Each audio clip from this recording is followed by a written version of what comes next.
Phases of the cell cycle. इस video में हम बात करेंगे कि सेल साइकिल की क्या क्या फेजेस होती हैं। ओके, तो इससे पहले हम लोग जान लेते हैं कि सेल साइकिल क्या होती है। ओके, एक सेल साइकिल अगर मैं आपको रफली बताऊं कि एक सेल साइकिल क्या होती है, तो एक सेल की जो कंप्लीट लाइफ साइकिल होती है, लेट्स से एक पेरेंट सेल है, पेरेंट सेल डिवाइड करके क्या बनाती है, दो डॉटर सेल्स बनाती है। ये दो डॉटर सेल्स क्या करेंगे, फिर फर्दर क्या करेंगे, डिवीजन करेंगी। अभी क्या है, ये न्यूली बॉर्न डॉटर सेल्स है, ठीक है ना। अभी ये तुरंत फॉर्म ही हुई है, अभी न्यूली फॉर्म हुई है डॉटर से। और अभी जो फॉर्म हुई है, इससे लेकर के जब ये डिवीजन का इनका टाइम आएगा, तब से लेकर के जो इनका एक टाइम पीरियड होता है, उस टाइम पीरियड तक को क्या बोलते हैं, सेल साइकिल बोलते हैं। एक सेल की जो लाइफ साइकिल होती है, उसका जो एक टाइम पीरियड होता है, जब से वो फॉर्म होती है तब से लेकर के जो उसका डिवीजन तक का टाइम होता है, यानी कि एक सेल के फॉर्मेशन से लेकर के उसके जो डिवीजन तक का टाइम होता है, इस टाइम पीरियड को हम लोग क्या बोलते हैं, सेल साइकिल कहते हैं, ठीक है ना। जैसे एक आप बच्चे के बारे में समझो ना, एक बच्चा जब से जन्म लेता है, बॉर्न होता है, तब से लेकर के उसका चाइल्डहुड, देन एडल्टहुड, देन फिर ओल्ड एज, एंड देन फिर डेथ।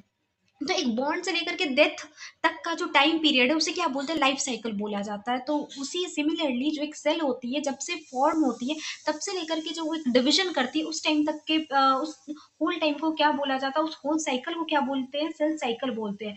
इस सेल साइकिल की आपकी बेसिकली दो फेजेस होती हैं, इंटरफेज जो कि फर्स्ट फेज होती है सेल साइकिल की, ठीक है। एंड जब एक सेल बॉर्न होता है, जब एक न्यूली फॉर्म सेल फॉर्म होता है, तो वो सबसे पहले इंटरफेज में एंटर करता है, इंटरफेज ही होता है। एंड देन फिर उसका क्या आता है, सेकेंड फेज आता है, जो कि एम फेज होता है, जिसको माइटोसिस फेज भी बोला जाता है। ओके, अब इंटरफेज के बारे में जानते हैं कि इंटरफेज क्या होता है। ओके,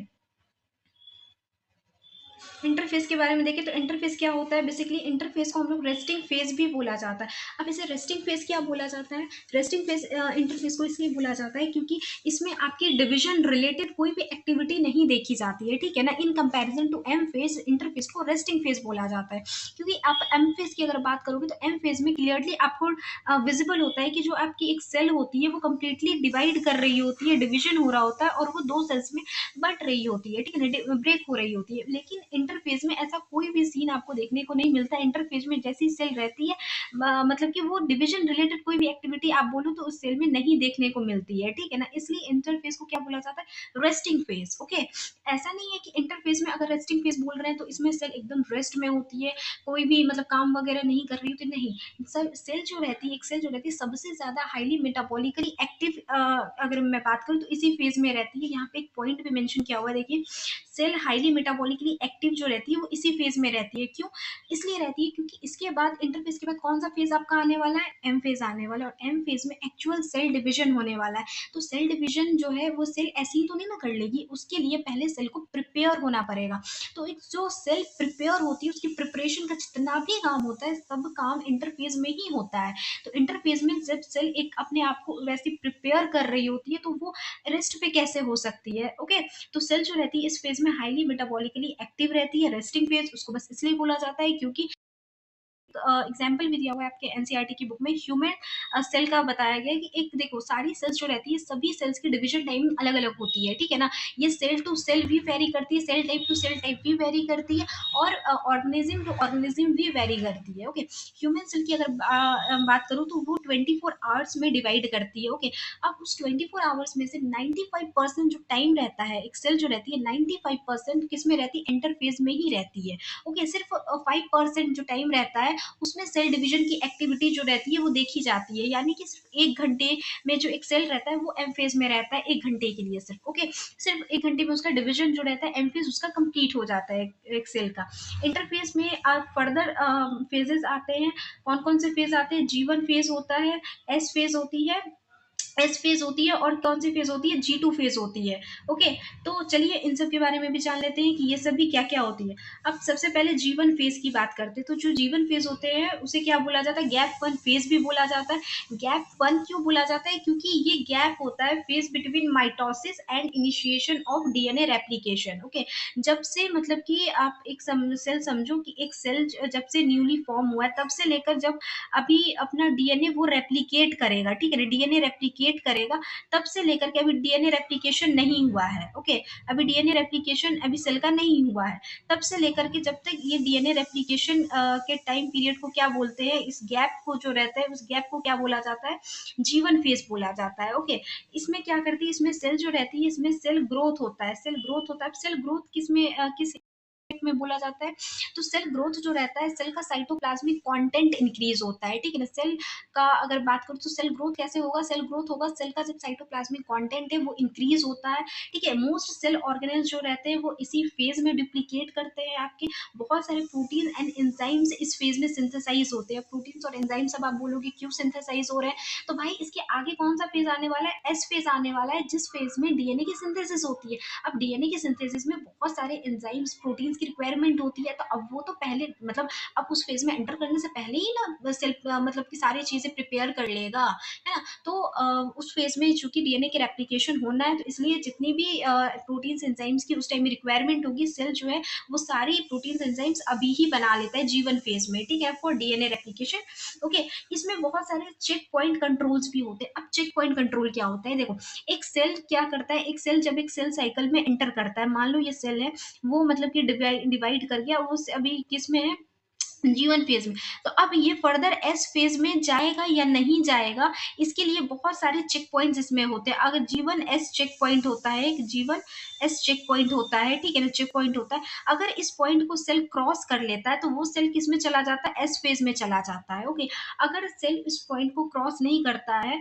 ठीक है, तो फिर क्या करता है सेल के पास, देखो जब एक सेल जीवन फेज में होता है तो उसके पास ऑप्शंस होते हैं कि या तो वो सेल साइकिल को क्या कर दे, क्विट कर दे, ठीक है ना, क्विट कर दे और जी नॉट फेज में चला जाए। ठीक है ना, जब रिक्वायरमेंट पड़े, जब वैसी इसेंशियल नीड आए सेल को कि नहीं अब डिवाइड करना ही है, वैसी इमरजेंसी वाली कंडीशन क्रिएट हो गई है, तब तक एक सेल डिवाइड नहीं करेगा। या तो फिर जो जीवन को एग्जिट भी कर सकता है, जी नॉट में चला जा सकता है, या तो फिर जिसको सेकेंड स्टेज भी बोलते हैं, ठीक है ना, या तो फिर अगर वो इसमें नहीं जाता है तो फिर वो क्या करता है, जीवन एस चेक पॉइंट को क्रॉस कर लेता है और किस में चला जाता है, एस फेज में चला जाता है। एंड अगर एस फेज में एक बार चला गया, उसका डीएनए रेप्लिकेट हो गया, देन फिर वो सेल डिवीजन करेगा ही करेगा।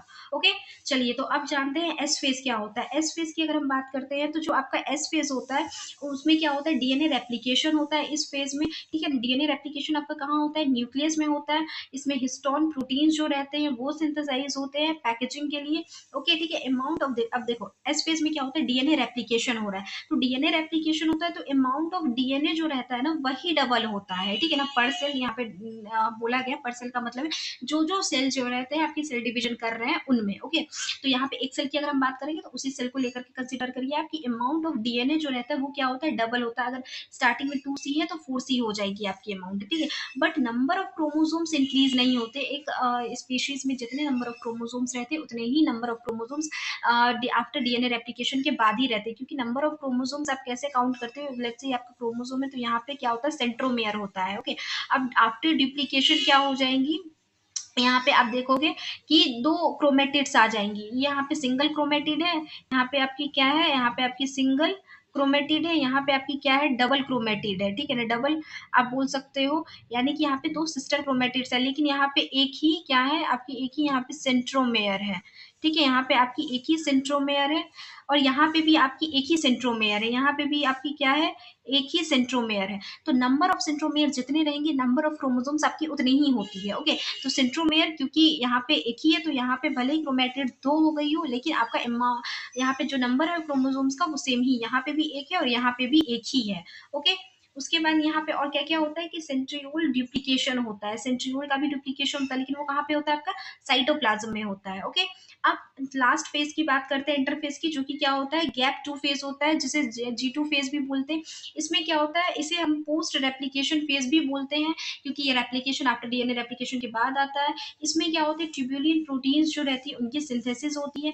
बहुत सारे प्रोटीन्स एंड एंजाइम्स जो कि एम फेज में रिक्वायर्ड है, जब से एक सेल फाइनली डिवाइड करेगा उस टाइम में जिस भी प्रोटीन्स एंड एंजाइम्स की रिक्वायरमेंट होगी, वो सारे प्रोटीन्स एंड एंजाइम्स अभी G2 फेज में सिंथेसाइज होंगे।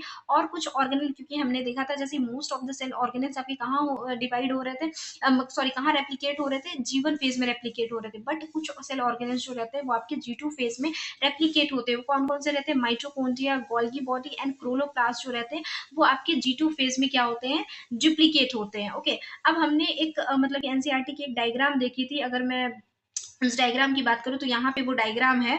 ओके, इस डायग्राम में आप देख रहे हो कि यहाँ पे जीवन फेज को शो किया गया है। तो ओके, ये जीवन फेज है आपका, ये एस फेज है, और ये आपका कौन सा है? ये आपका G2 फेज है। ठीक है, इसको शो किया गया। तो आप खुद देखो कि यहाँ पे जीवन, यहाँ पे ये जीवन G2 कितना टाइम ले रहा है। ठीक है ना, एक सेल साइकिल, ये पूरी की पूरी एक सेल साइकिल है, इसमें ये पूरा का पूरा आपका इंटरफेज है। तो मैंने क्या बोलती कि इंटरफेज बहुत ही ज्यादा लॉन्ग ड्यूरेशन का होता है। और एम फेज आप देख लो कि एम फेज कितना छोटा ड्यूरेशन का, ये सिर्फ और बहुत छोटा टाइम के लिए होता है, क्योंकि एम फेज में सिर्फ एक सेल ने डिवाइड करना होता है। ओके, और जीवन फेज में ही ये डिसीजन होता है कि एक सेल सेल साइकिल कंटिन्यू करेगा या नहीं करेगा, वेदर सेल कंटिन्यू अ सेल साइकिल और नॉट, इसका डिसीजन आपका जीवन फेज में ही हो जाता है। यहाँ पे देख लो एक छोटा सा आपका जो ये फेज दिखाया गया, ये आपका कौन सा है? जी नॉट फेज है। तो यहाँ से सेल जीवन फेज में जब एक सेल डिवाइड करता है तो ऑब्वियसली वो जीवन फेज में होता है। उस फेज में वो क्या कर सकता है? वो उसके पास एक डिसीजन मेकिंग उसी टाइम में उसको करना होता है, डिसीजन अपना बनाना होता है कि उसको फर्दर सेल साइकिल कंटिन्यू करना है या फिर नहीं करना है,